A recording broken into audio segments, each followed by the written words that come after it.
He didn't just betray her. He waited until her body was torn from childbirth, until she could barely stand, until she came home from the hospital holding their newborn in her arms.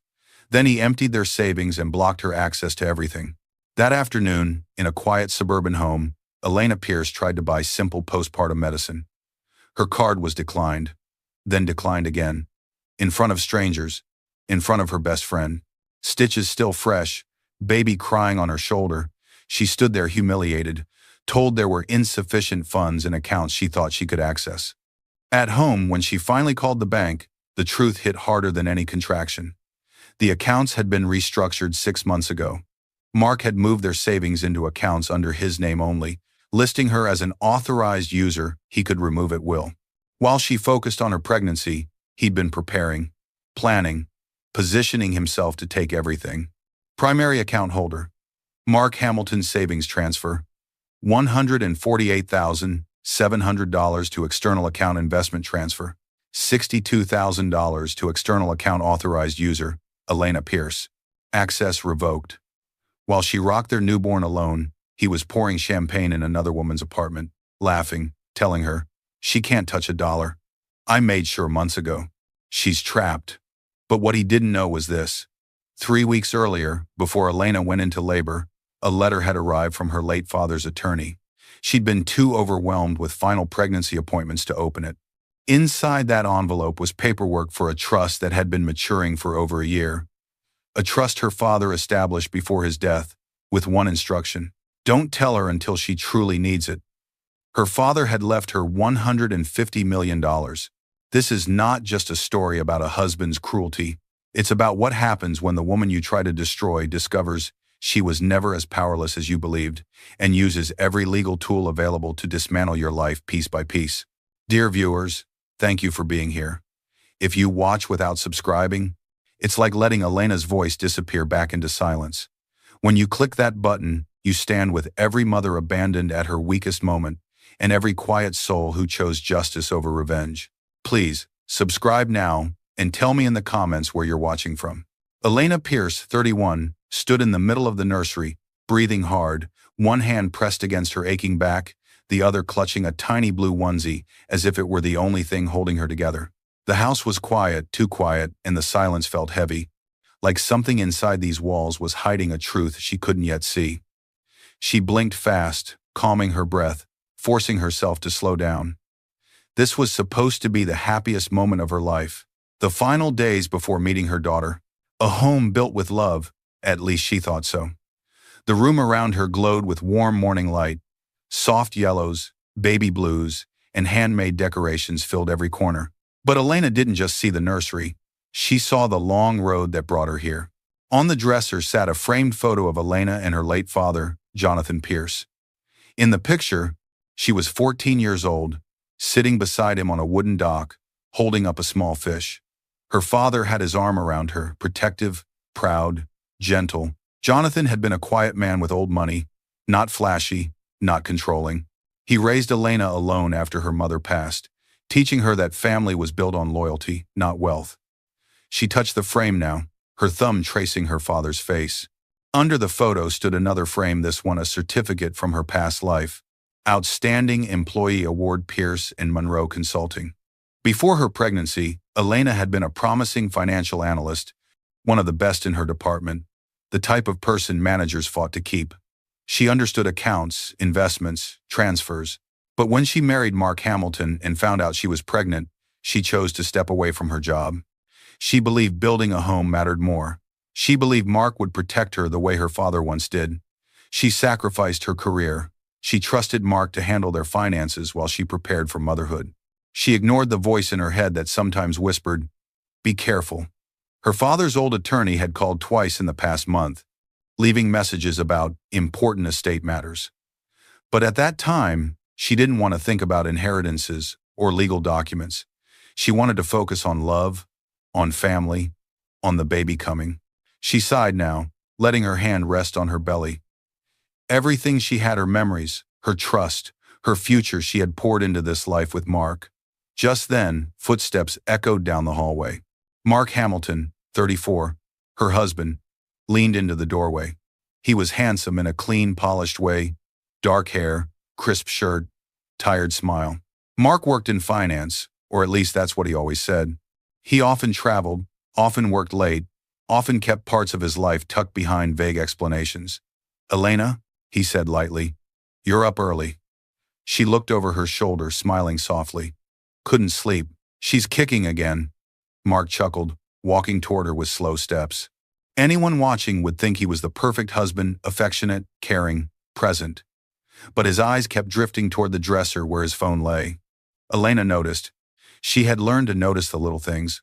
She picked up another tiny onesie, smoothing the fabric, trying to focus on hope rather than worry. Then it happened. A sharp vibration cut through the quiet room. Mark's phone lit up. Elena glanced at the screen before he could reach it. A name flashed, LC. Just 2 letters, but enough to make her stomach tighten. Mark lunged for the phone and snatched it fast, faster than a man with nothing to hide. She froze, her hands tightened around the baby clothes. "Everything okay?" she asked, her voice soft but steady. Mark's smile came too quickly, too forced. "Work messages.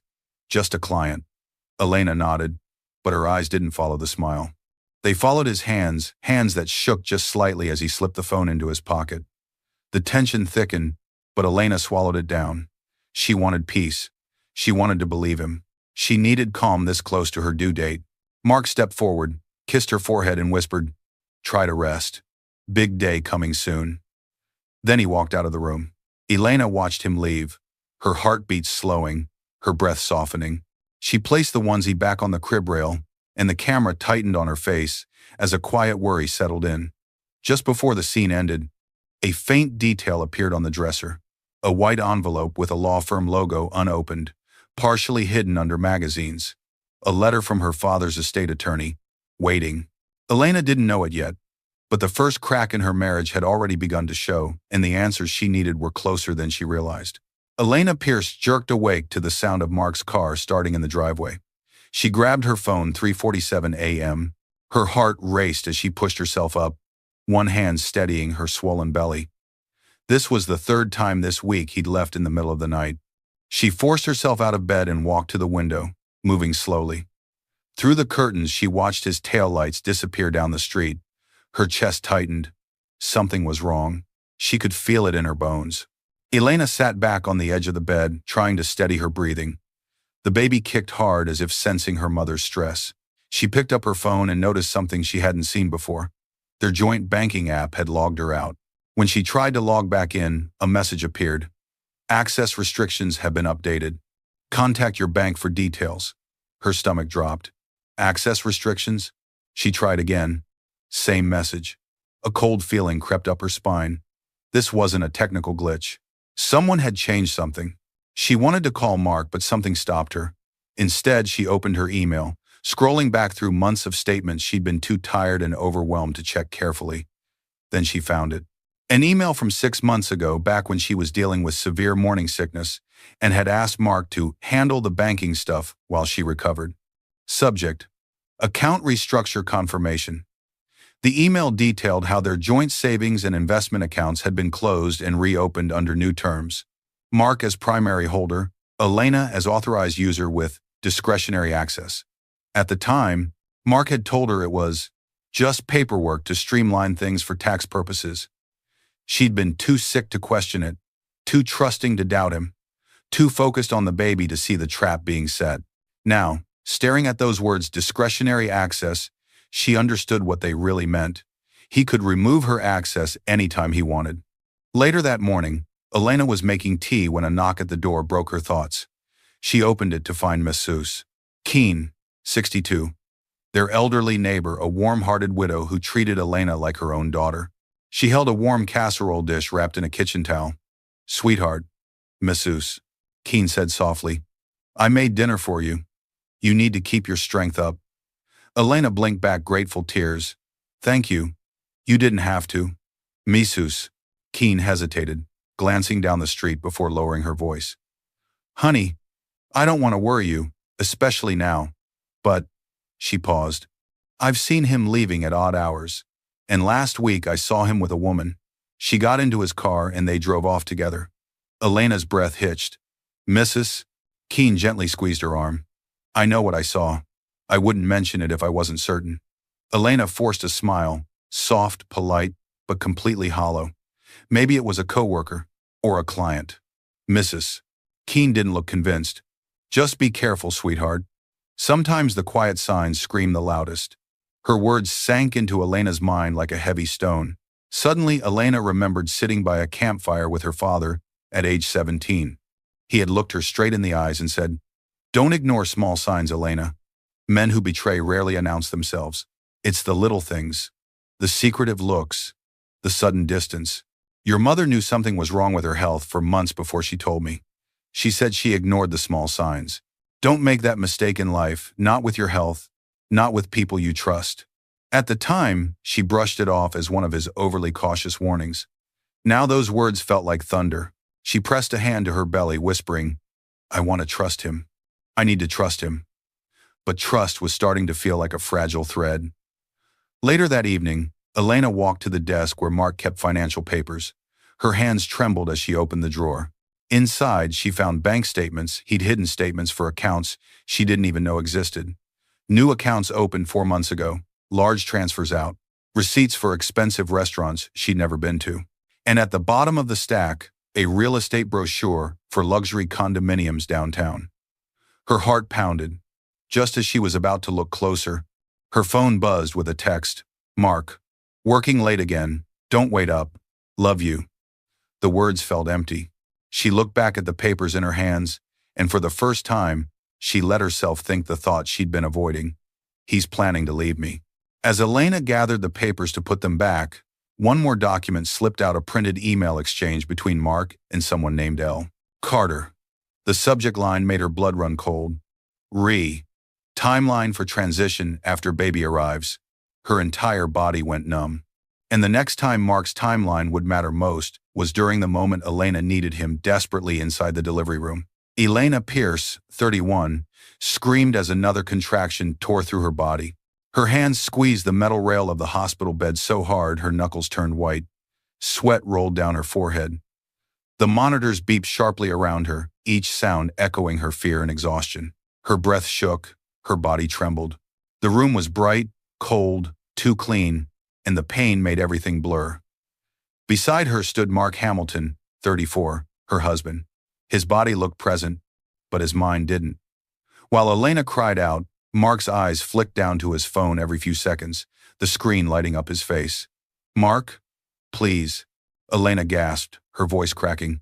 "I need you." He reached out with one hand and placed a palm on her shoulder, forcing a comforting smile. "I'm here. I'm right here," he said. But his other hand held the phone slightly behind his leg, tilted so she couldn't see the screen.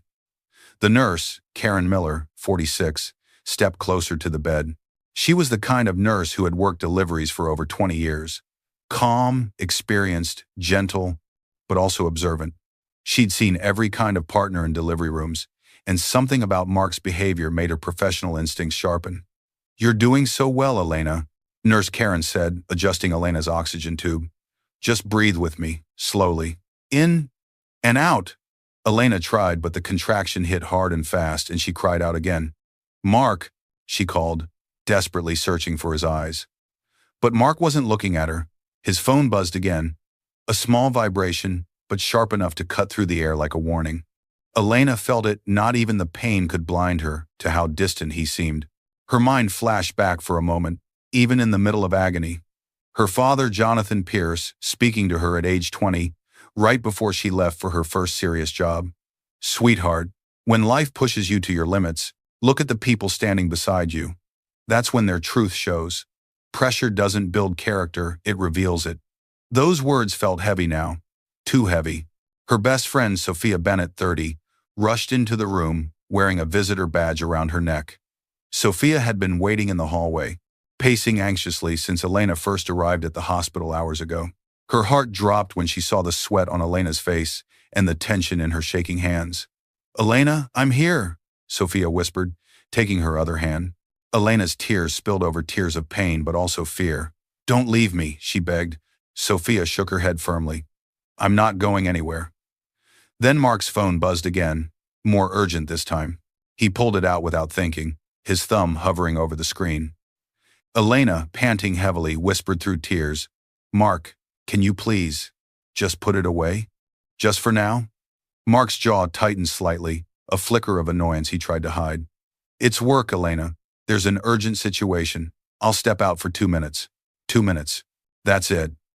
Before she could protest, before she could beg him to stay, he muttered, "I need to make a call. I'll be right outside." And he left. The door clicked shut behind him. Elena's sob caught in her throat. Sophia squeezed her hand tighter, fury flashing across her face. Nurse Karen made no comment, but her pen moved deliberately across the medical chart. Partner left room during active labor. Patient visibly distressed. That note would matter later. Much later. And now the camera follows Mark outside the delivery room. He doesn't stop at the waiting area. He walks past other families, past the nurse's station, toward a quiet corner near the vending machines. He pulls out his phone with shaking hands, not from worry about Elena, but from anticipation. On the screen is a message from Lila Carter, 29. "Is it done yet? You promised you'd take care of everything today." Mark's fingers flew across the screen. "She's in labor now. Give me 2 hours. I'm finalizing the last transfer tonight. Tomorrow morning, you'll have full access to the downtown account." He hit send, then opened his banking app, the one Elena no longer had access to. He navigated to their savings account and initiated the last major transfer. $62,000 to an external account under Lila's name. Processing. "Please confirm." He confirmed. Transfer scheduled for completion. Tonight, 11:47 p.m. Mark exhaled slowly, slipping the phone back into his pocket just as a doctor walked past. He forced his face into an expression of concern and stress, the mask of a worried husband. Then he walked slowly back toward the delivery room. Back inside the room, Elena groaned loudly, her body shaking, the pain overwhelming. Nurse Karen checked her dilation. "Almost there, Elena. You're almost there. You're so strong." Sophia squeezed Elena's hand, whispering encouragement through her own tears. "You can do this. I'm right here. You're not alone." Elena whispered, voice weak and broken. "Where is he?" Sophia hesitated. She didn't want to answer. Nurse Karen didn't want to answer either. The silence said everything. Minutes later, Elena screamed one last time, and suddenly, the sound of a baby's cry filled the room. A tiny, fragile wail that made the entire world pause. Elena sobbed, overwhelmed by the sound of her daughter's first breath. Nurse Karen carefully laid the baby girl on Elena's chest, her tiny body warm and trembling. The moment should have been warm, magical, unforgettable. But when Mark finally stepped back inside, his face was blank. He stared at the baby on Elena's chest, and there was no smile. No tears, no warmth, just a stiff, distracted stare. Eyes empty, unfocused, distant. He glanced at his watch. Sophia noticed. Her jaw clenched. Nurse Karen noticed too. She wrote quietly in the file, "Father's affect, flat, disengaged. Minimal bonding observed." The scene slows as Elena kisses her daughter's forehead, tears falling onto the newborn's skin. She looked up at Mark, searching desperately for love in his face. She found nothing. Her heart cracked quietly. As the camera zooms in on Mark's phone in his pocket, the screen lights up again, with a new notification visible through the fabric. Transfer complete. $62,000. New account balance. $0. The phone vibrates one more time. "Lila. Got it. You're free now." Mark's lips curled into the faintest smile, one Elena couldn't see, but the camera caught it. The next morning, Elena would learn that some pains don't end in the delivery room. They follow you home, wait until you're weakest, and strike when you least expect it. 2 days after giving birth, Elena Pierce stood trembling in the bright fluorescent lights of the small pharmacy, still weak from delivery. Her stitches ached with every movement. Dark circles shadowed her eyes from sleepless nights. She held her newborn daughter close to her chest in a soft carrier, the baby's tiny face peaceful against the storm brewing around them. She just needed one thing, her prescribed postpartum pain medication and antibiotics to prevent infection. Simple. Necessary. Doctor ordered.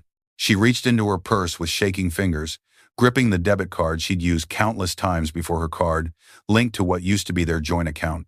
The pharmacy clerk, Mason Reed, 28, a polite young man with tired eyes and a customer service smile, scanned the medications. "That'll be $43.18, he said gently. Elena nodded and slid her card through the machine. Beep. Transaction declined. Her heart stopped for a second. She tried to steady her voice. Can you try it again? Maybe the machine. Of course. Mason swiped it a second time. Beep. Declined. Her hands started to tremble. The room felt smaller. Too bright, too loud. Behind her stood Sophia Bennett, 30, Elena's closest friend. Sophia had been the one to drive her home from the hospital, helping with the baby, making sure Elena rested. She stepped closer now, noticing the way Elena's shoulders curled inward, the way her breathing quickened. Elena, Sophia whispered. What's wrong? Elena swallowed hard, her throat tightening. I don't know. This card has always worked. Let me try one more time. She slid the card a third time, hands visibly shaking now. Beep. Declined. The sound felt like a blow to her chest. Mason shifted nervously, lowering his voice. I'm really sorry, ma'am, but the system is saying insufficient funds. Sometimes banks freeze cards if there's been unusual activity or if insufficient funds. Elena repeated, her voice barely a whisper. The words didn't make sense. They had savings, they had money. She'd checked the balance 2 weeks ago. There had been over $200,000. Her mind scrambled backward, searching for an explanation, a reason, anything that would make this moment make sense. 5 months pregnant, sitting at the kitchen table, reviewing finances with Mark. She'd been tired, nauseous, struggling to focus. Mark had said, "Don't worry about the accounts anymore. I restructured everything to make taxes easier. You're listed as an authorized user. Now it's simpler for you. Less paperwork. You can still access everything when you need it." She'd trusted him. She'd signed where he told her to sign. She'd believed him when he said, "I'm taking care of us." But now, standing in this pharmacy, the words authorized user took on a horrifying new meaning. He could revoke my access anytime he wanted. Her chest tightened. Her legs weakened. Elena, Sophia said softly, catching her elbow as she swayed. You're shaking. Here, let me pay for it. We'll figure this out at home. The baby began to cry softly, sensing her mother's fear. The tiny sound shattered Elena's last sense of calm. Her card had never failed before. Not once, not ever. She had always been careful with money. Her background in financial analysis had taught her that, unless something was very, very wrong, unless Mark had done something. Her breath grew shallow. Sophia, I think something's wrong, she whispered, her voice breaking. Sophia placed a steady hand on her shoulder, her own face tight with concern. Let me pay for this right now. Then we're going straight home, and you're checking your accounts. All of them. Elena nodded weakly, tears threatening to spill. Mason quietly accepted Sophia's card, processed the payment, and handed over the medications in a small white bag. His expression was sympathetic but professionally neutral. He'd seen financial troubles play out in this pharmacy before. As they walked toward the exit, Elena clutched her baby tighter, fear crawling up her spine like ice water. Mark had been distant. He'd left during labor. He'd been texting someone constantly. And now this. No, he wouldn't. He couldn't. But deep down, a voice she'd been ignoring for weeks whispered, yes, he would. As they stepped outside into the harsh afternoon sunlight, Elena's phone buzzed. A text from the bank. Account alert. Your authorized user access has been revoked as of 12:01 a.m. today. For questions, contact the primary account holder. Elena stopped walking. Sophia read the message over her shoulder and gasped. He locked you out? Sophia whispered, horrified. Elena, he locked you out. Elena stared at the message, the words blurring through tears. Primary account holder, Mark. He planned this. When Elena finally opened her laptop at home and saw the full truth, she would discover that betrayal wasn't just about stolen money, it was about stolen futures, broken promises, and a plan set in motion long before she ever went into labor. Elena burst through the front door of her home, Sophia right behind her. The baby cried loudly in the carrier, the sound sharp and desperate. Elena's entire body shook not just from physical exhaustion, but from the terrible knowing that was building in her chest. Sit down, Sophia urged, guiding her to the couch. Open the banking app now. We need to see exactly what happened. Elena's hands trembled so badly she could barely unlock her phone. Her heart pounded. The baby whimpered against her chest, and Elena kissed her tiny forehead with cold lips before forcing herself to focus. She opened the banking app, the screen loaded, and her world shattered completely. Primary savings account, $0 investment account, $0 emergency fund, $0. Elena stared, not breathing, not blinking. Her thumb scrolled down through the transaction history with mechanical precision, the training from her old analyst job kicking in even through shock. What she found made her stomach drop. 6 days ago, transferred to external account L. Carter $148,700 3 days ago. Transferred to external account L. $62,000 7. Yesterday, 11:47 p.m., while she was in the hospital recovering. Account restructure. Primary holder retained all assets today, 12:01 a.m. Authorized user E. Access revoked. Everything inside Elena went silent. Her ears rang. Her chest felt like it was caving in. Her mouth went completely dry. Sophia gasped, covering her mouth with both hands. "Oh my God, Elena, this can't be real. This can't." Elena's breath came in shaky, shallow bursts. "Over $200,000, she whispered. "Everything we saved. Everything from my old job, from his bonuses, from our wedding gifts. Everything." The baby cried harder, picking up on her mother's anguish. Elena tried to call Mark. Ring. Call forwarded to voicemail. She tried again. Ring. Voicemail. Again, voicemail. Every single attempt went straight to voicemail, which meant he'd either blocked her number or turned off his phone entirely. "He won't even answer," Elena said, her voice breaking on every word. "He emptied everything and won't even answer my calls." Sophia knelt beside her, rubbing her arm desperately. "Maybe there's been a mistake. Maybe the bank made an error. Maybe," but Sophia's voice trailed off when she saw Elena click on something else. A folder in the app labeled Account Correspondence. Inside were emails Elena had never seen before, emails sent to Mark's personal address, not their shared one. The subject lines told the whole story. Account restructure complete March 15. Primary holder change confirmation March 20. Authorized user agreement updated March 22. March. He'd started this in March, 2 months before she gave birth. This wasn't impulsive. This was methodical, planned, calculated.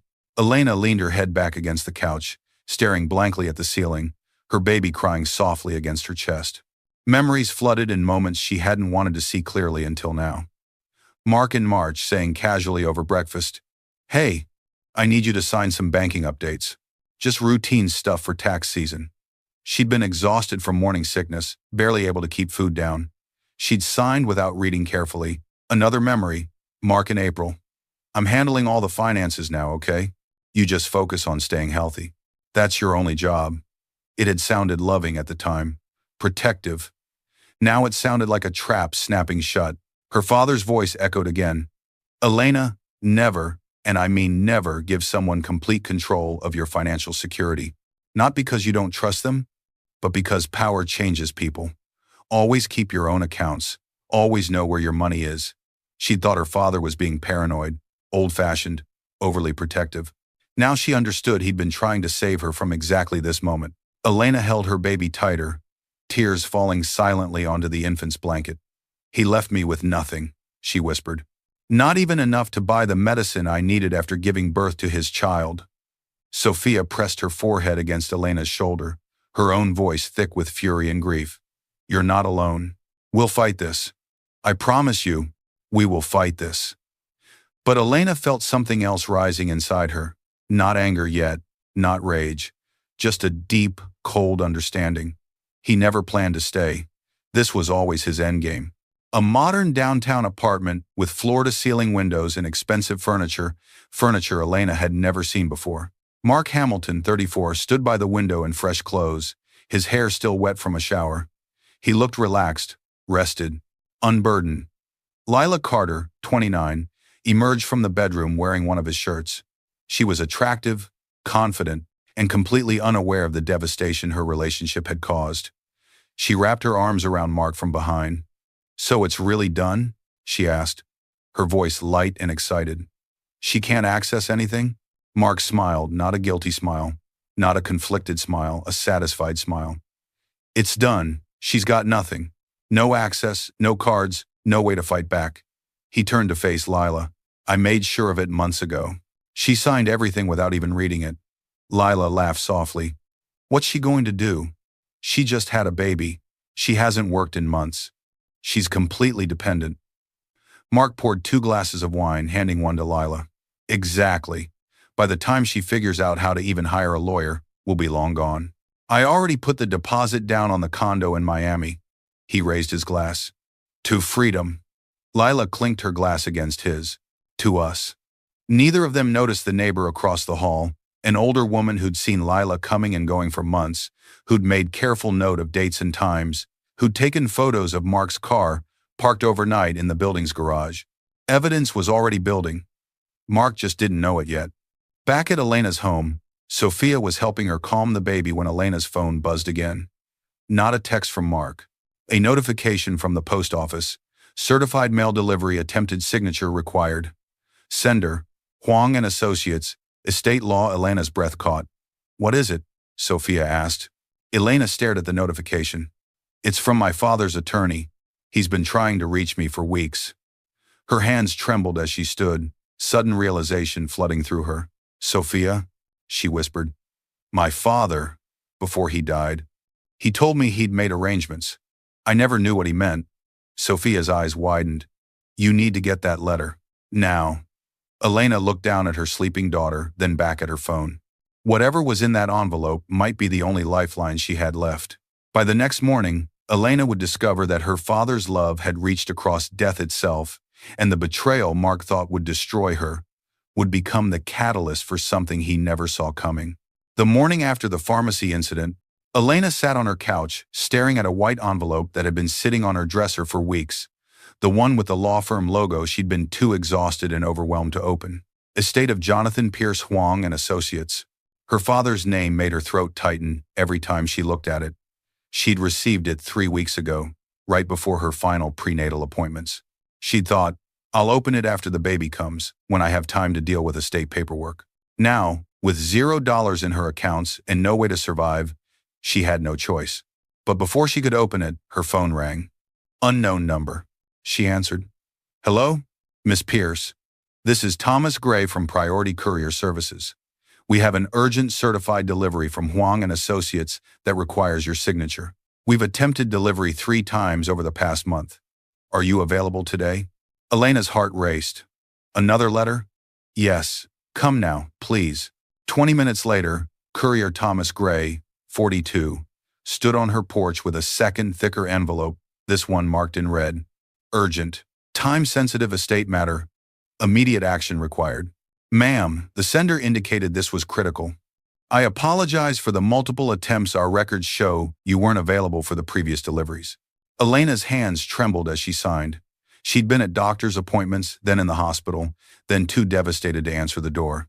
She took the heavy envelope. Thomas nodded respectfully and left. Sophia appeared beside her. Another letter? 2 letters. Elena whispered, holding both envelopes. One I've been too scared to open, and one that just arrived. Sophia guided her back inside. Open them both. Now. Elena sat down, her baby sleeping peacefully in the carrier beside her. She opened the first envelope, the one that had been waiting on her dresser. Inside was a handwritten letter from her father. Then she opened the second envelope, the urgent one. Inside was a typed letter from Daniel Huang, her father's attorney, explaining he'd been trying to reach her for weeks. Miss Pierce, the letter began, I've been monitoring your situation as your father instructed. I have urgent information about your father's estate that you need to know immediately. Please call me the moment you receive this. Elena sat on the couch, cradling her daughter with one arm, while Sophia sat close beside her. Her fingers traced the seal, her father's initials embossed in gold. A memory rose, so vivid it felt like he was in the room. Jonathan Pierce in the hospital, 3 days before he passed, his hand gripping hers weakly. Elena, listen carefully. I've set up protections for you. Dad, don't talk like that. You're going to be fine. Stop. Listen. His voice was firm despite his weakness. I've worked with Daniel Huang. He's trustworthy. If anything ever happens, if life ever corners you, there's a safety net. You won't see it until you need it, but it's there. She'd been so focused on denial, on hope, on refusing to accept he was dying, that she'd barely processed his words. "I don't want your money, Dad. I just want you." He'd smiled sadly. "I know, sweetheart. But one day you might need it more than you can imagine. And when that day comes, you'll know I'm still protecting you." The memory made tears stream down Elena's face now. "He knew," she whispered. "Somehow he knew I'd need help." With shaking hands, she opened the envelope. Inside were multiple documents. A letter in her father's handwriting, legal papers with the law firm's letterhead, account access codes, a business card for Daniel Huang. She unfolded her father's letter first. "My dearest Elena, if you're reading this, then I'm gone, and something has gone terribly wrong in your life. I pray I'm mistaken, but a father's instinct is rarely wrong. When your mother died, I promised her I'd always protect you even after I was gone. So I've established a trust in your name, managed by Daniel Huang, a man I trust with my life. The funds have been invested conservatively and have been growing since my death. By the time you receive this, they should have matured significantly. I've instructed Daniel to watch over you quietly. If he sends this letter, it means he believes you're in danger or crisis. Whatever you're facing, whoever hurt you, remember, you are my daughter. You are brilliant, strong, and capable, and you are not alone. Use these resources to rebuild, to protect yourself, to fight back if necessary. I love you forever, Dad." Elena's hands shook so violently she nearly dropped the letter. Sophia read over her shoulder, tears streaming down her own face. "Elena, call the lawyer, now." With trembling fingers, Elena dialed the number on Daniel Huang's card. The phone rang twice. "Huang and Associates, Daniel Huang speaking." "Mr. Huang," Elena's voice cracked. "This is Elena Pierce. I just received your letter." There was a pause, then genuine warmth and relief entered his voice. "Miss Pierce, thank God. I've been monitoring your situation as your father instructed. I'm so sorry for what you're going through." His voice became gentle but professional. "Are you somewhere private where we can talk?" "Yes." "Good. What I'm about to tell you will be overwhelming, but I need you to stay calm." He paused. "Your father established an irrevocable trust in your name 14 months ago. The assets were invested in a diversified portfolio of stocks, bonds, and real estate holdings." Elena's heart pounded. "How much?" "The trust has matured to a current value of $148 million. The world stopped. Sophia's hand flew to her mouth, muffling a gasp. Elena couldn't speak, couldn't breathe, couldn't process. Daniel continued gently. "Additionally, there's a separate liquid emergency fund of $2 million available for immediate access should you need it. Your father wanted to ensure that if you ever faced a crisis, you'd have resources immediately available." 148. Elena couldn't finish the sentence. $1 million. "Yes, ma'am. You are the sole beneficiary. No one else can touch it, not a spouse, not creditors, no one. It's legally protected in your name only." The baby stirred against Elena's chest, letting out a tiny sigh, as if she too sensed the shift in the universe. Elena closed her eyes, and when she opened them again, the tears were gone. What replaced them wasn't joy. It wasn't relief.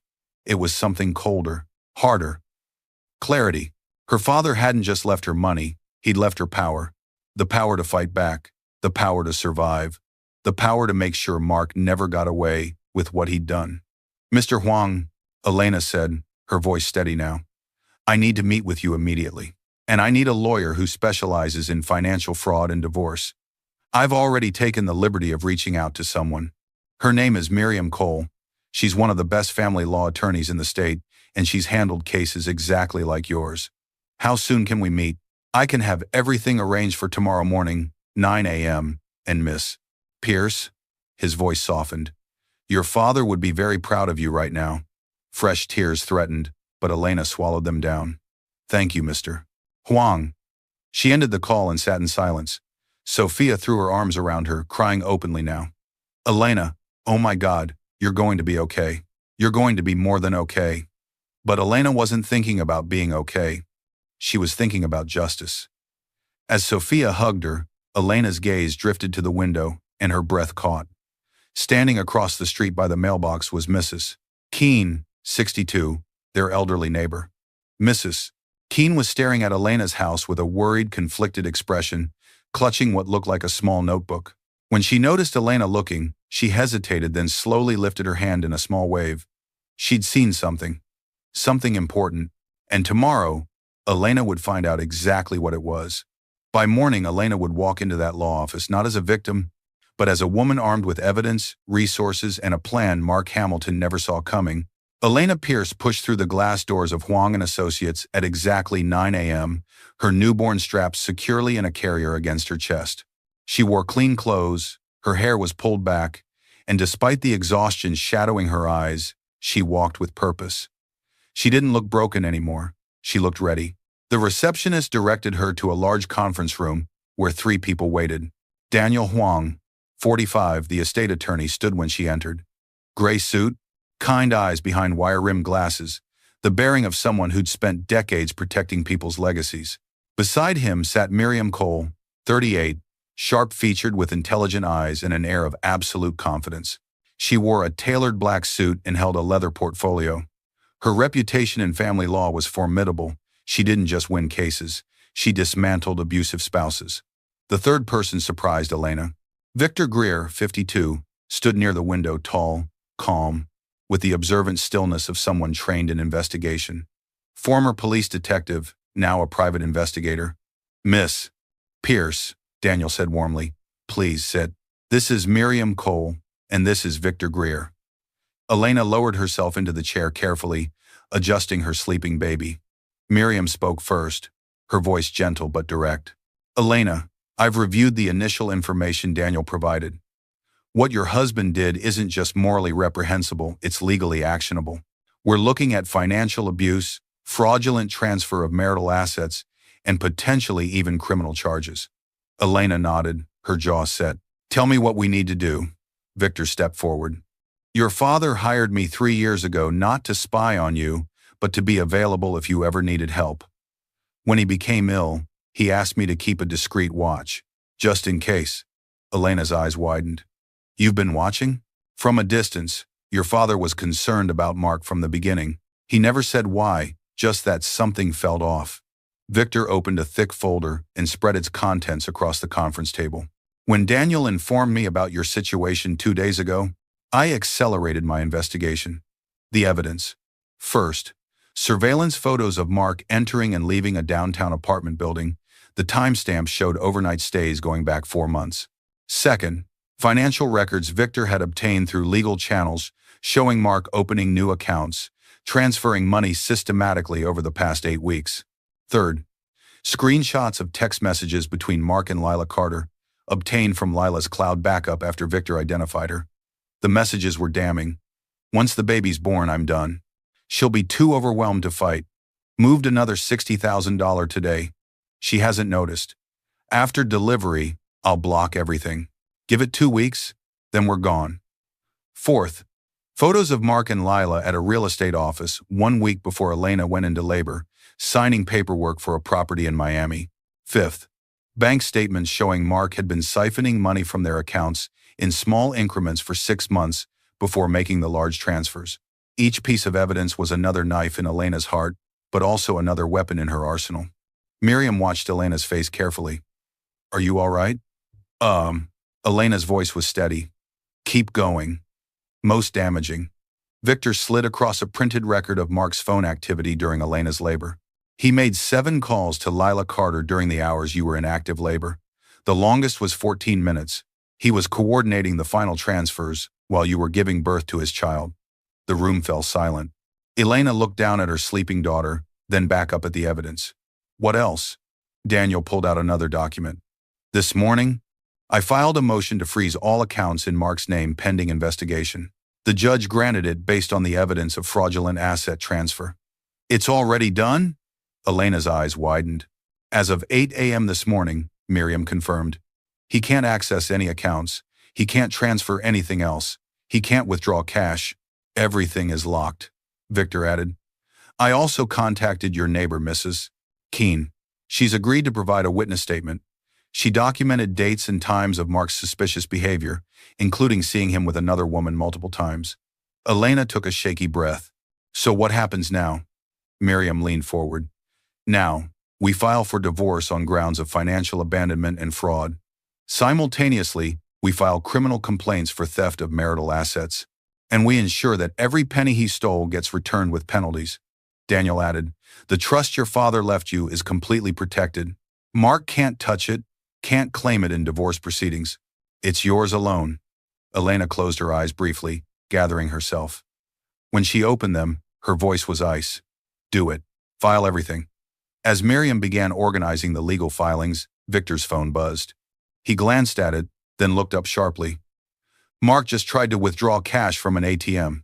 Everyone turned to him. The transaction was declined. And according to the bank's security protocols, Victor's expression was grim. He's now locked out of the building's ATM vestibule. Bank security has been notified. Miriam smiled coldly. It's starting. Elena stared at the evidence spread across the table. Evidence of betrayal, but also evidence of her father's love, reaching across death to save her. Good, she whispered. Within hours, Mark would discover that the life he'd stolen wasn't his to take, and the woman he'd tried to destroy had become the architect of his downfall. That same afternoon, Mark Hamilton stood inside the marble lobby of First National Bank, his phone pressed against his ear, his voice rising with each word. What do you mean my accounts are frozen? I'm the primary account holder. The bank representative on the other end remained professionally calm. Sir, there's a court order. All accounts under your name have been flagged pending investigation of fraudulent activity. Fraudulent? This is insane. My wife did this, didn't she? She can't do this. She doesn't have access anymore. Sir, I can't discuss the details over the phone. You'll need to come to the branch and speak with our fraud investigation department. I'm at the branch, Mark shouted, drawing stares from other customers. Then please proceed to the third-floor offices. Someone will meet with you. The line went dead. Mark's hands shook with rage as he jammed his phone into his pocket and stormed toward the elevators. Richard Hale, 50, the bank manager, sat behind his desk reviewing documents when Mark was escorted in by security. Richard's expression was professionally neutral, but his eyes were cold. Mr. Hamilton, please sit. I don't want to sit. I want to know why I can't access my own money. Richard gestured to the chair more firmly. Sit.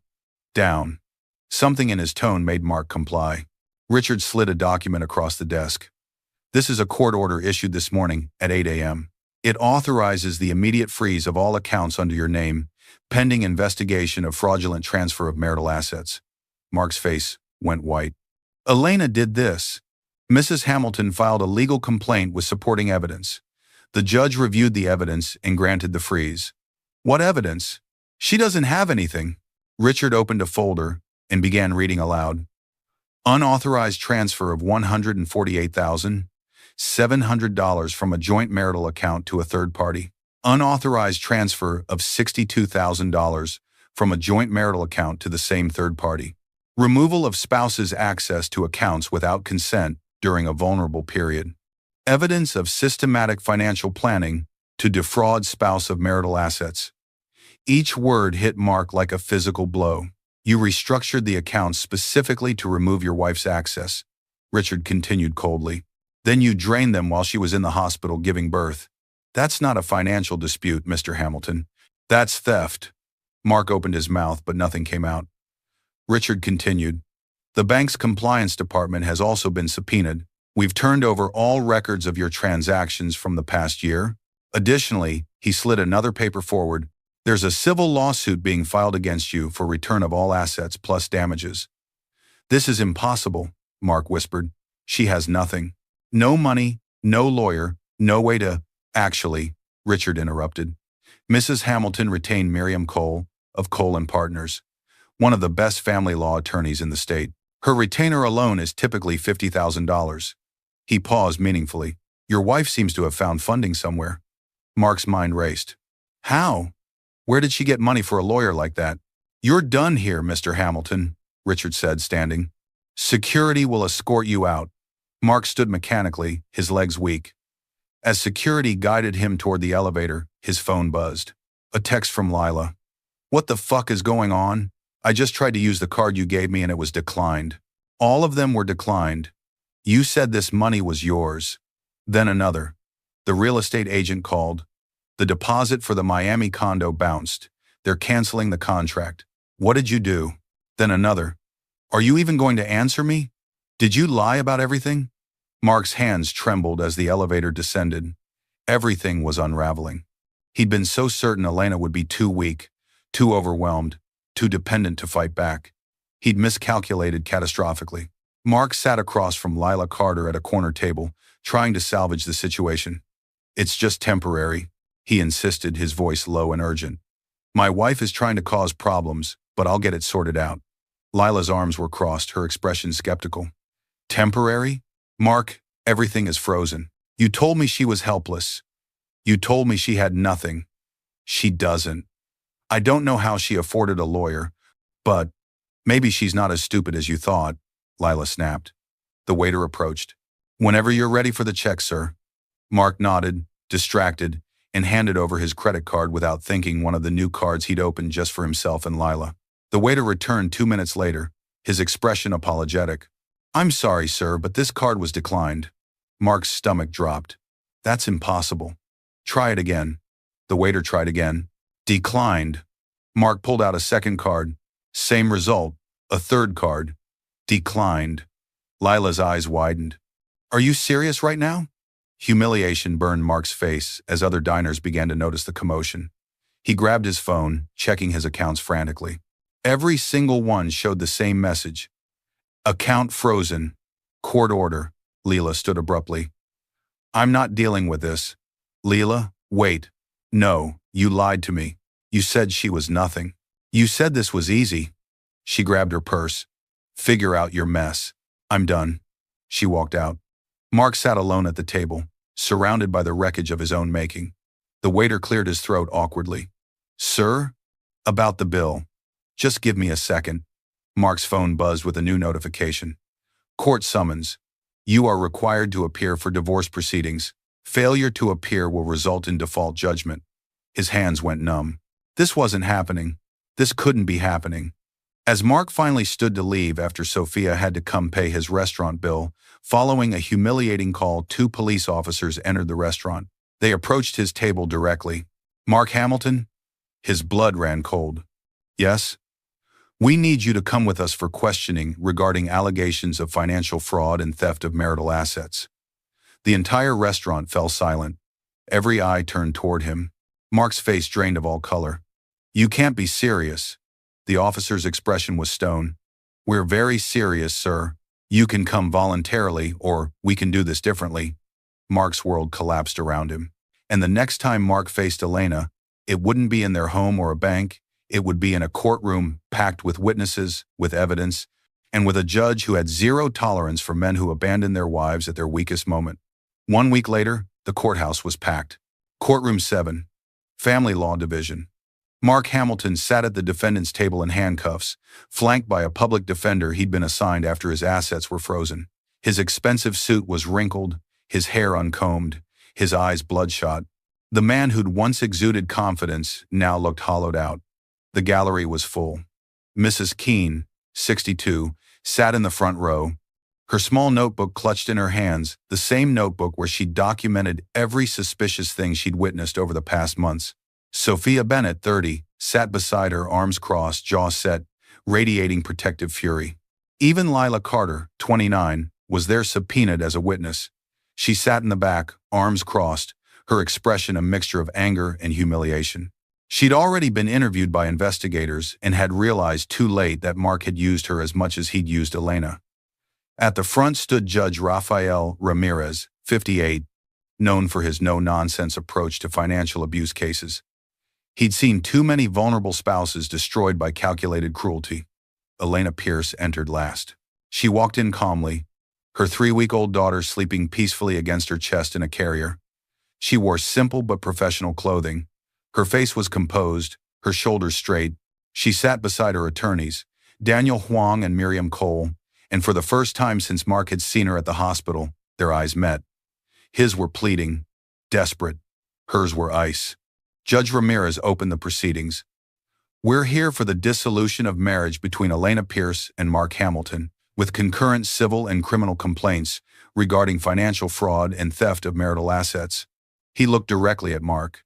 Mr. Hamilton, You stand accused of systematically defrauding your wife of over $200,000 in marital assets while she was pregnant and immediately following childbirth. How do you plead? Mark's public defender stood. Your Honor, my client pleads not guilty. He maintains that, save it, Judge Ramirez interrupted. I've reviewed the evidence submitted. Let's proceed. The evidence phase. Miriam Cole stood, commanding the room. Your Honor, we'll demonstrate that Mr. Hamilton's actions were not impulsive but calculated a months-long scheme to systematically steal marital assets and abandon his wife and newborn child. She approached the evidence table, where everything was laid out on display boards for the court to see. First, bank statements projected onto screens, showing the unauthorized transfers.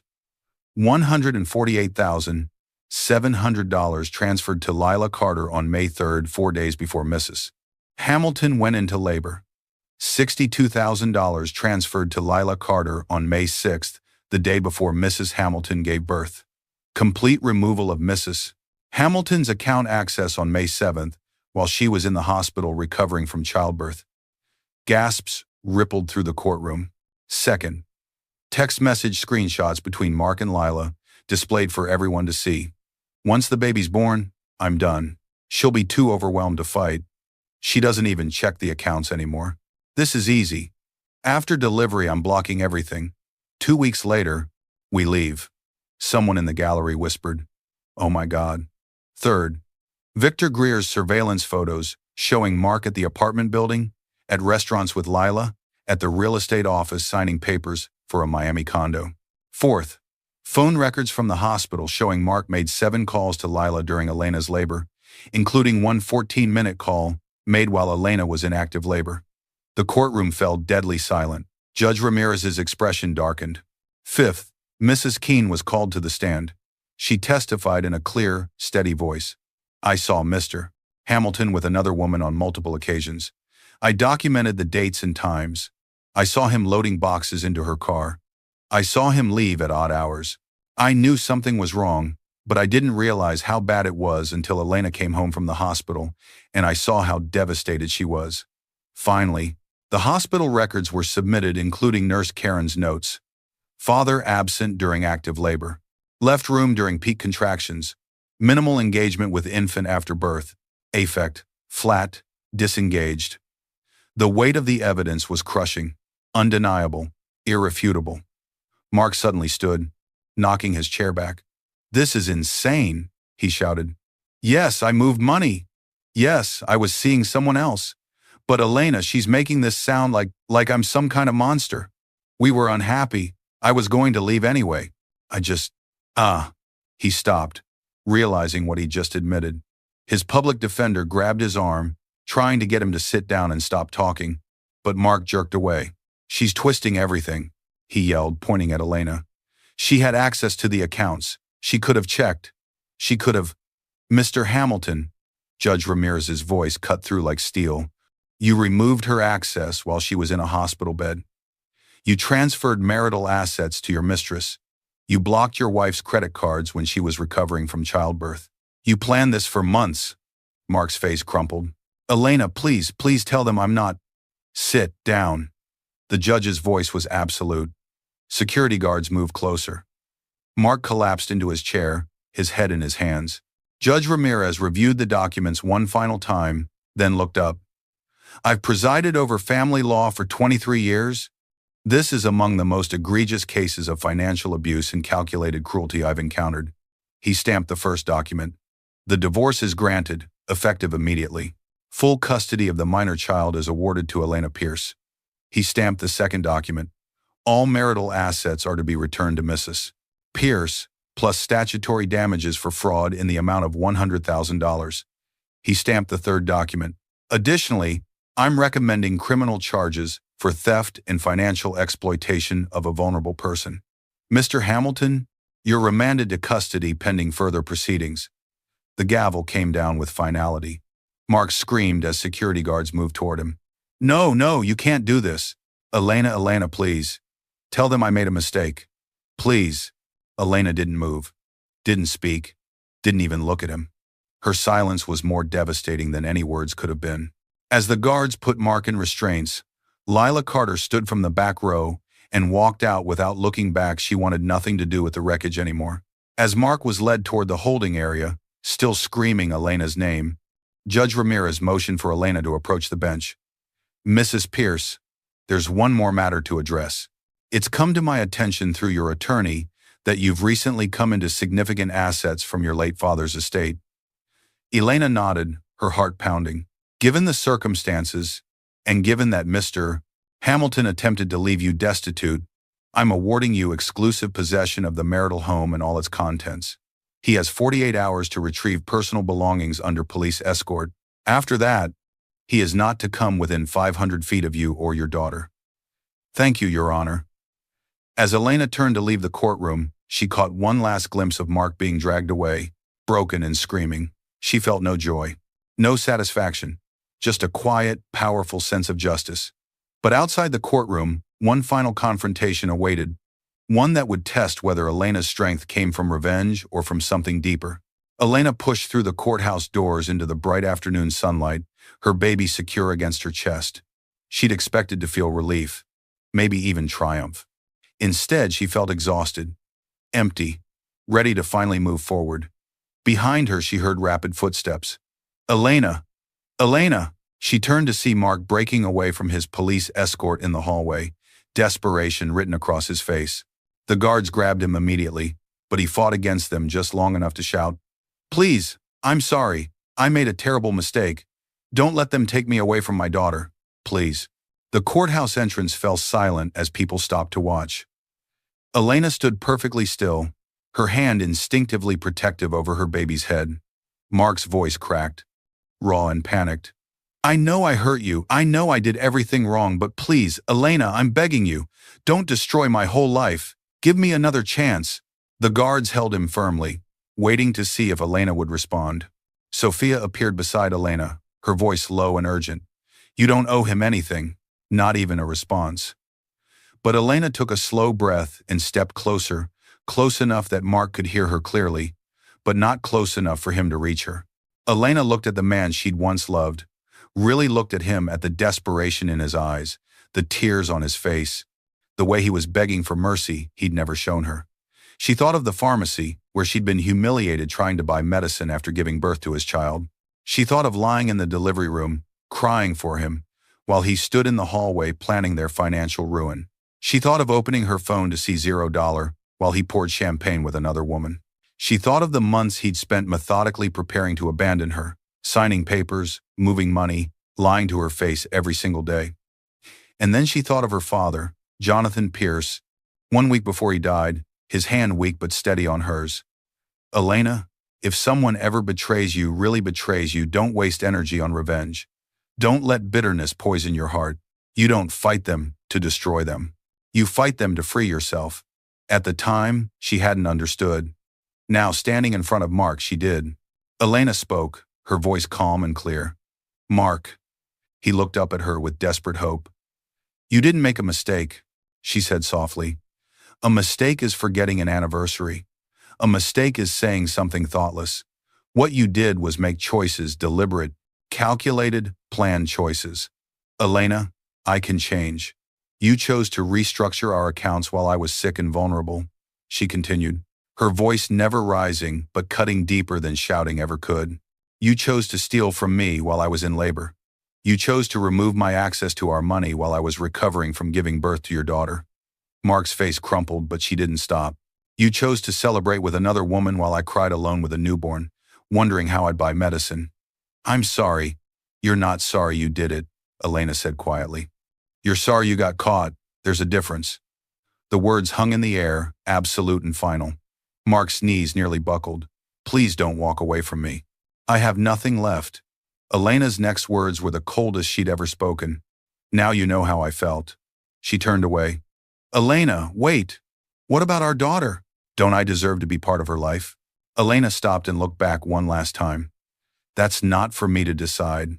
That's for a judge to decide based on your choices. If you want to be part of her life, prove you're capable of being a decent human being first. Prove you understand what being a parent actually means." She paused, then added, "But right now, the only thing you deserve is exactly what you're getting, The consequences of your actions. The guards began pulling Mark away as he shouted her name over and over, the sound echoing off the courthouse walls. Elena walked down the steps without looking back. At the bottom of the steps, Daniel Huang, Miriam Cole, and Victor Greer waited. Daniel spoke gently. "How are you holding up?" "I'm okay," Elena said, and surprisingly, she meant it. "I'm actually okay." Miriam handed her a folder. "Everything is finalized. The house is yours. The accounts are unfrozen and returned to you. And here," she pulled out a separate document, "this is the access information for your father's trust. The $2 million emergency fund has been transferred to a new account, in your name only." Elena took the papers with steady hands. Victor added, "I've also arranged for a security system installation at your house and a protective order that's active immediately. He can't come near you or the baby. Thank you. All of you." Elena's voice was thick with gratitude. "I don't know what I would have done without you. Your father made sure you'd never have to find out," Daniel said warmly. As they walked toward the parking lot, Sophia threw an arm around Elena's shoulders. "So what happens now?" Sophia asked. Elena looked down at her sleeping daughter, then up at the blue sky above. "Now?" A small, genuine smile crossed her face for the first time in weeks. "Now I rebuild. For her. For me. For the future Dad wanted me to have." As Elena reached her car, her phone buzzed one final time. An email notification from Daniel Huang, sent automatically, timestamp for exactly this moment. The subject line read, "From your father, to be opened after your victory." Elena's hands trembled as she opened it. Inside was a video file. She pressed play. Her father's face appeared on the screen, recorded sometime before his death, sitting in his study, looking directly at the camera. "Elena?"